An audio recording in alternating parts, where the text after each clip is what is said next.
Ambassador, I will say frankly, I'm one of the people who thinks you should be expelled from this country, and I believe that it's to do with the policies of your state. If I was Jewish and had never stepped foot in Israel, I could claim citizenship there tomorrow, but 6 million people whose origins are in what you now call Israel, who were forced out in 1947 or 48, do not have that right. Isn't that part of the reason why the Palestinians are in dispute with Israelis? Because you deny them the right to return to their homes and to their land and to their villages, and that they have a legitimate claim, even under international law, to return, but you deny them that right.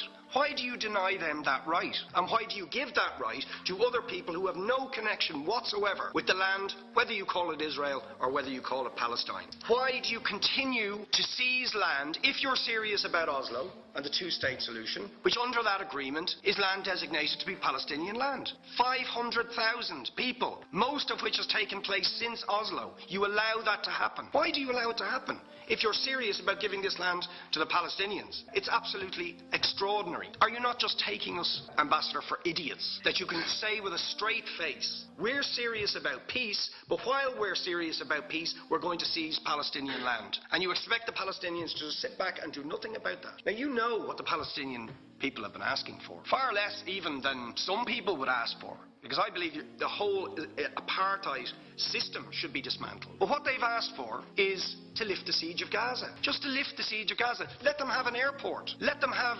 ports. Let them not be dictated to by a government for whom they do not vote as to what can go in and out of their territories, whether they will have power, whether they will have clean water, whether they will have medicine. What makes you think you're allowed to have nuclear weapons and the fourth biggest army in the world and visit destruction on the people of Gaza, but they have no right to defend themselves? They have no territorial sovereignty over that land. Could you ask questions, please? How do you justify that? Yeah. All right. How do you justify those double standards? Very lastly, Ambassador, people like Bishop Tutu, Nelson Mandela, and I would certainly describe your state as a apartheid state, with different laws for people depending on their race or religion. For example, at checkpoints going into the West Bank, there's a channel if you're Israeli or European, and there's a channel if you're Arab. Just because you're Arab. If you came into Dáil Éireann and they stopped you and said, "Are you Jewish?" "Oh no, sir, you can't come in through the same entrance as Irish people or European people because you're Jewish," you would call that racism and apartheid. You practice that with your checkpoints and your military barriers and your apartheid wall. How can you justify